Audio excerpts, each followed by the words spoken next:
Now we've made our preparations, let's record some audio in Logic. It's very simple to do. Simply arm the track or tracks that you'd like to use and press record or hit the letter R on your keyboard.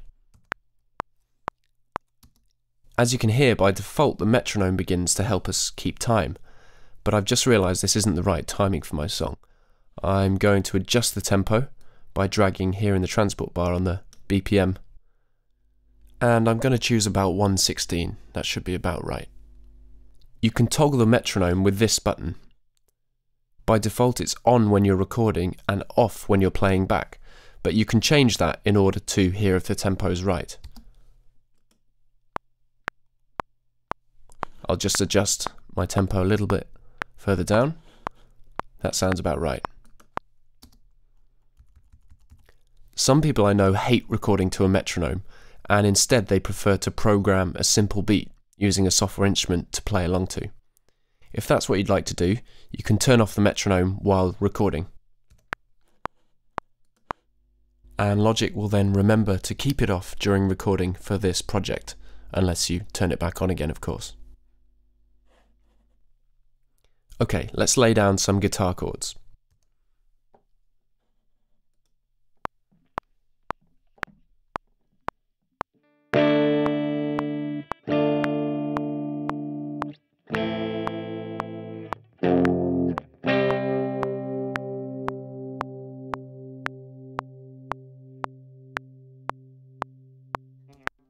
Okay, let's hear that back.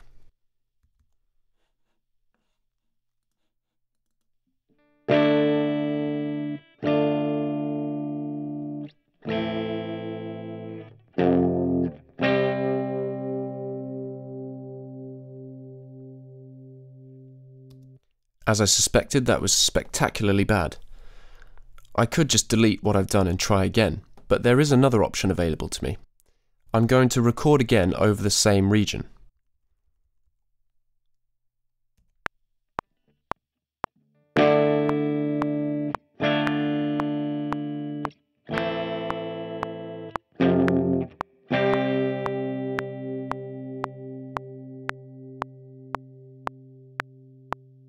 Again, that was spectacularly bad, but let's hope that it was bad in some different places to my original take.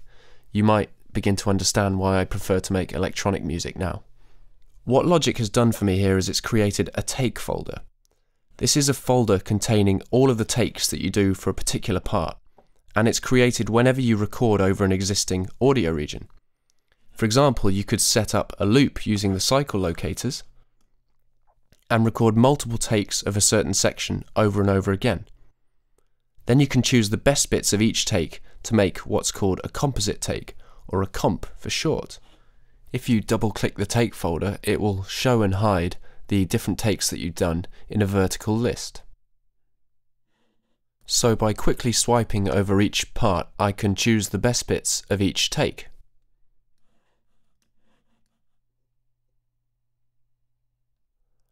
Logic will make a short crossfade on the changeover between each part to attempt to minimize pops and clicks. However, usually you can't just cut halfway through a note or chord and expect it to sound right. For this reason, comping works best with parts where there are rests, such as a vocal or sparse instrumental parts like this one. Of course, there are techniques to try to fuse two continuous takes seamlessly, but they're a little bit beyond the scope of these videos, and they require some manual close-up work. For now, let's just be pleased that I was able to slightly improve my terrible guitar part.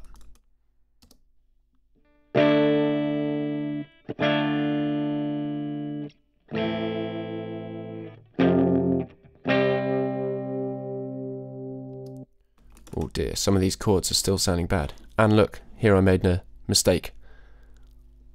I allowed some of this chord to come through.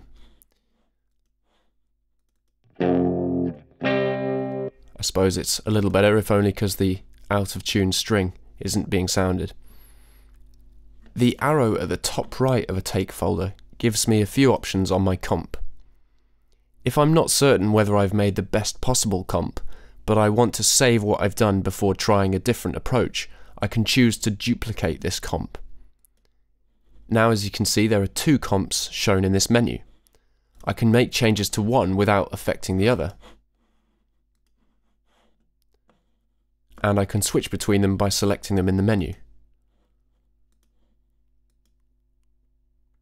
This way I can easily check which of my comps is best. And I can give my comps more meaningful names. I can delete them, or I can delete all the other comps apart from this comp. I'm going to choose the first comp I did and delete the other. If you're absolutely certain that a comp is good, it's a good idea to flatten it or flatten and merge it. There are a few disadvantages to leaving things in take folders forever. For example, you can't create fades on take folders, which is a topic we'll look at in a moment. So it's generally good practice to flatten and merge once you're totally happy with a comp. Now Logic's made an ordinary audio region from my comp, and I can do things like apply fades to it.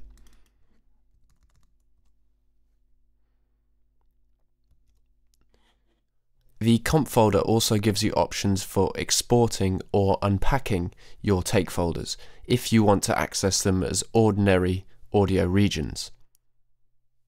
In the next video, we're going to look at importing pre-recorded audio into your projects. So this is how you can get audio into your projects from the internet, from sample CDs and other sources.